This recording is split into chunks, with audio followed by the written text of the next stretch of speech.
Shotgun Copman is pissed.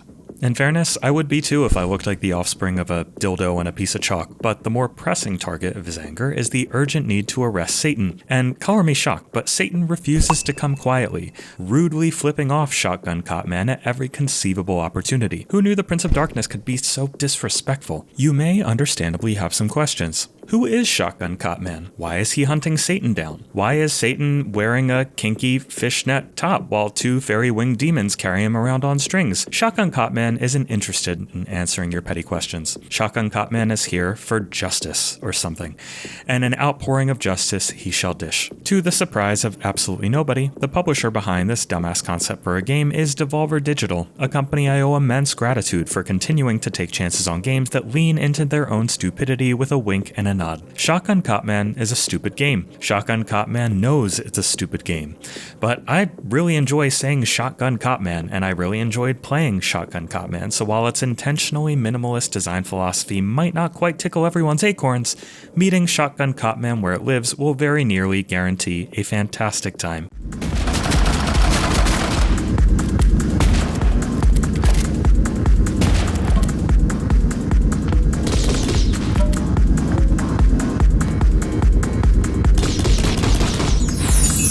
If you think watching our videos is a fantastic time too, we'd love if you'd give them a like, subscribe to the channel, and consider a membership to our Patreon, where you can get early access to our weekly podcast, shoutouts at the end of each video, and access to the most friendly and fabulous Discord community in all of indie gaming. Shotgun Copman comes to us from Dead Toast Entertainment, who might sound familiar to fans of the game My Friend Pedro, an absurd ballet of bullet time violence that was certainly unique, but rough enough around the edges that I struggled to maintain my interest for very long. But where My Friend Pedro felt to me like a case of bombastic style over interesting substance, Shotgun Copman confidently flips that script, presenting a story and style so devoid of presentational extravagance that you'd think the game's released in reverse order, at least until you actually play the thing. In Shotgun Copman, you'll move through over 150 levels, most taking a minute or less to complete, with the finest combination of precision platforming and twin-stick shooting that I've seen in ages. There's no jump button here, rather the left trigger will fire your shotgun, whose recoil launches you violently in the opposite direction while blowing up any demons unlucky enough to be in the way. Meanwhile, the right trigger uses your pistol for smaller,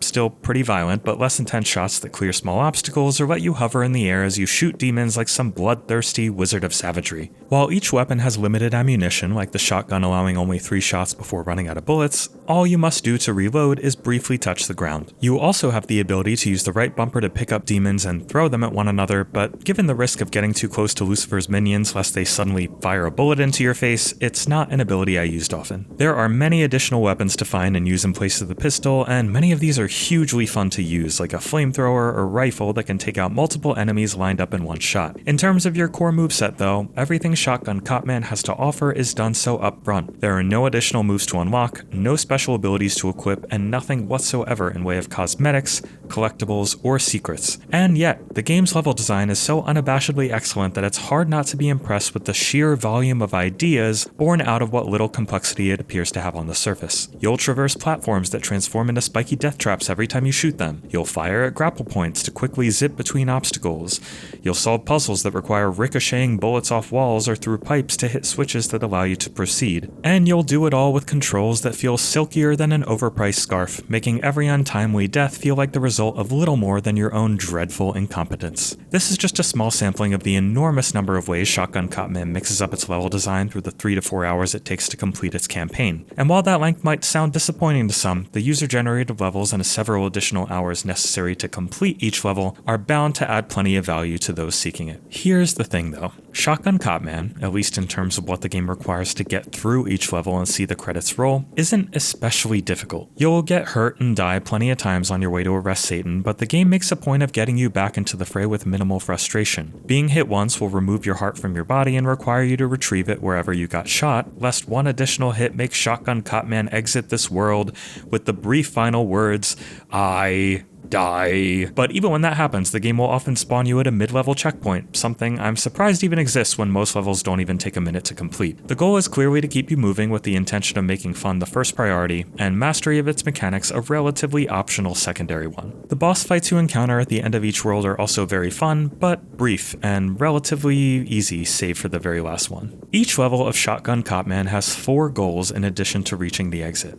kill all enemies, complete the level in a specified time, don't get hit, and do all 3 of those things in a single run-through. Completing these optional objectives will require absolute mastery of all of Shotgun Cop Man's skills, and speedrunners especially are going to have a hell of a time bashing their heads against the wall of the difficulty this presents. For me, on the other hand, I couldn't help but wish there was a bit more motivation to do these tasks beyond collecting the few achievements that their compulsive completion unlocks. Attempting to perfect each level starts to unearth some unsightly warts in Shotgun Cop Man's design, mainly that some of its times to completion simply don't feel right to me. I could utterly perfect a late game level with relative ease, but take dozens of tries to perfect one of the very first levels and still miss the speedrun target by several seconds. These extra challenges feel like they could use not only another pass at difficulty calibration, but more motivation to keep going when that going gets nut-crushingly tough. It feels like Shotgun Cop Man's concept is ripe as hell for some silly cosmetics or the like that could theoretically be the result of meeting these completion targets.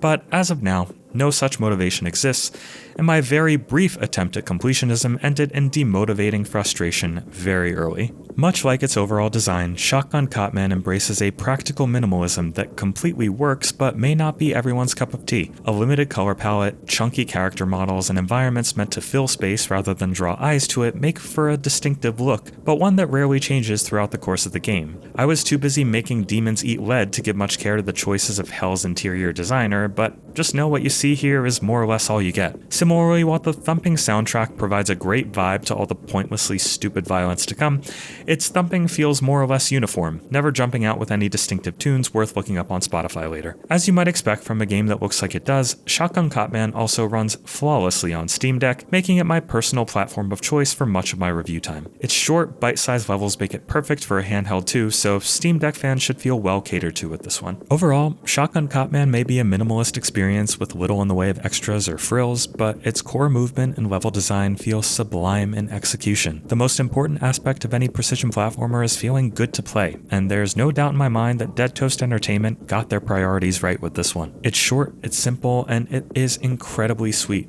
Chances are that if you like what you see here, you'll very much like what you play too. Here at I Dream of Indie Games, we view games as much more than a number and use our system of bronze, silver, and golden genie lamps of approval to score a game as good, great, or essential for your collection, respectively. Shotgun Cop Man confidently earns itself the silver genie lamp of approval.